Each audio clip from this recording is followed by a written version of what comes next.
Good morning. My name is Mark Brunton. I'm the Operations Section Chief for the Park incident. I'll be giving you a briefing for August 4th. We'll talk about some of the successes that we've had throughout the past shift, and then a couple of our challenges that we're facing moving forward with our incident. So our incident still is pushing around 400,000 acres, around 6,000 personnel assigned to it. We are just pushing at 30% containment. Good. We're seeing a slight uptick in containment each day. Just taking around the fire to tell you about where we're at, where we're going with the fire. Left flank of the fire, that whole west side's looking really, really good. Good line in there. Mop up 100, 300 feet in a lot of places. We are starting our suppression repair activities in a lot of this left portion of the fire. So those will go rather quickly based on the topography and the types of repairs that are needed there to get that back to a sense of normalcy and be able to prepare the land to be able to take on the winter when it comes, as far as the rains and so forth, and we don't cause any other environmental damage. Moving up to the top part of the fire, looking really good. That is an area that there are a few pockets here and there, some heavy heat and fuels that they're continuing to mop up. We want to make sure those are taken care of and fully put to bed and away, because as the weather gets hotter and drier, we will experience the kind of conditions that we saw about a week ago, where we were getting constant spot fires over the line and so forth due to the dry air masses and a little bit of wind that takes place based on that. So very diligent about getting that buttoned up and taken care of.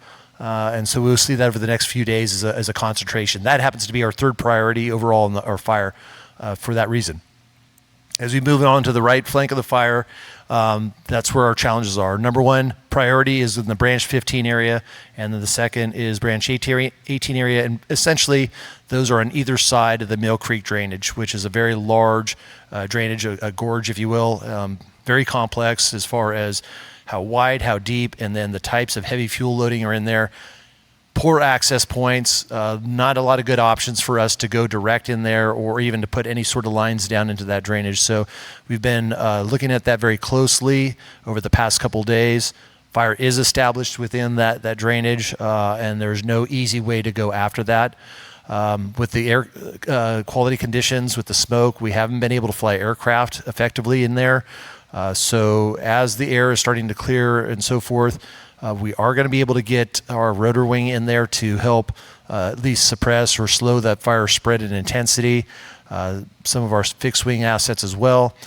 However, those don't put out the fire entirely. So we end up having the boots on the ground that has to put the direct line in, the hose lines and so forth. And it just in that area, it's just not an easy task. So we're having to look at a very large, complex operation to mitigate this incident. So we're looking at that, we're evaluating that, and we've already started taking some measures to put that plan into place. This is going to be a multi-day plan, a 5 to 7 day plan once it's fully implemented. So we are a number of days away of getting this thing where we can get a good direct control measure on it. So we have lines going along either side of the drainage. On that north side of it, we're looking at utilizing a lot of road systems, one of which is the Turner Mountain Road Loop. Utilizing that as a good control line or a secondary or tertiary line. And then the idea is to put along the top of the rim on both sides some direct line the best we can, or a secondary line with dozers. Definitely on the south side in branch 18, that has taken place because we've been able to push our contingency resources up there to put those lines in.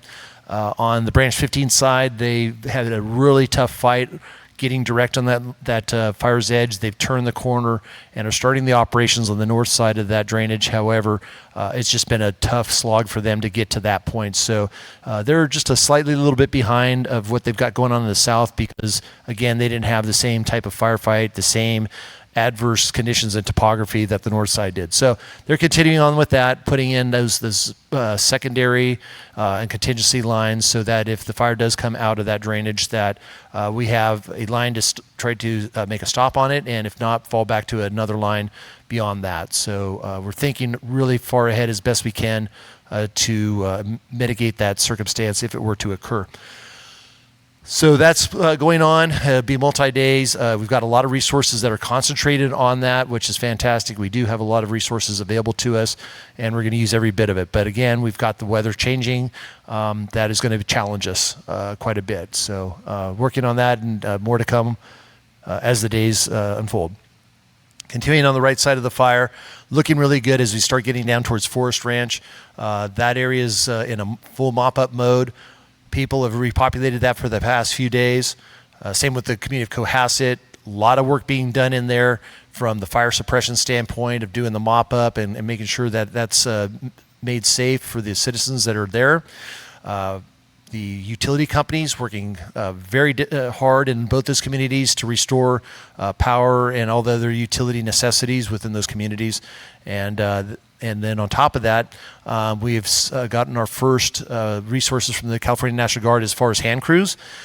They did an in-brief yesterday, and today they're out in the line. So that gives us an additional 100 firefighters that will be working in those areas to help us perform a lot of the mop-up activities. And they're extremely motivated and excited to be here and help us out. And we're excited to have them assist us. So that's going to be a huge force multiplier for us, especially in those areas. And they'll be working, especially today, in those communities. So that'll be very visible for the people that live there. And I think that'll be another sense of calm for them with those additional personnel. Contingencies, as I spoke before, we have a lot of contingency lines been going in the Shasta zone. They've done a lot over the past week, and they're continuing to push contingency lines that will go from like the A line to Highway 89. That'll help seal off any sort of incursion by fire if it were to get up and run and spot and so forth. That would run towards Lassen Volcanic National Park. So that's looking really good, and we definitely want to protect and keep that out of the park. So that's happened in the Shasta zone for contingency. At the Tehama, same thing. They're running some very good contingency lines there. The A line down to Highway 36 connecting in there, giving another level of protection to the north. And they've been doing a lot of hard, diligent work in that heavy fuel types, and just it's a huge project. Also, they're working and have started the connecting with the Butte contingency, which has worked their way along the far side of the fire over the number of days. Worked their way up, put some good contingency lines along the rim of Mill Creek drainage, and then will be working their way back so that if the fire were to get out and challenge or take those lines, that we have another area that we can go to protect the spread of the fire moving south if we get into those kind of wind alignments and drainage alignments. So they're doing fantastic work, very impressive work there. We've been working a lot with not only the state resources and advisors, but also our federal resource advisors to make sure that we are meeting their needs for the protection of their natural resources. Air-wise, as I've noted before, we have a lot of rotor wing and fixed wing aircraft. We have over 40 rotor wing aircraft assigned to 3 different helibases. We've been augmented by the California National Guard after I was flying a recon mission yesterday, checking out the Mill Creek drainage for some options for our plan. They have a huge footprint at all helibases. Giving us a lot of resources, and we're welcoming that. That's very welcome. And we've been using our rotor wing aircraft to drop water and mobile and retardant from mobile retardant bases that we have established. And those are flying whenever they can, when the air conditions allow for the smoke and so forth. Past couple of days been really rough with the smoke, but as we see today, it's a lot more clearing and so forth. We'll be flying a lot of rotor wing missions to support our operations on the ground. Our fixed wing assets, same thing. Now that the air is starting to clear a bit, we're able to get those fixed wing aircraft in to drop retardant in areas to bolster our lines and support our troops on the ground. We also have, like as I've noted before, our out-of-state resources as far as fire engines. We've received those from the states of Texas, Utah, North Dakota, Arizona, and Nevada. And we're very grateful for their assistance in providing us those resources. As I've noted with the California National Guard, not only their air assets, I mentioned their ground assets that are working in the Butte zone.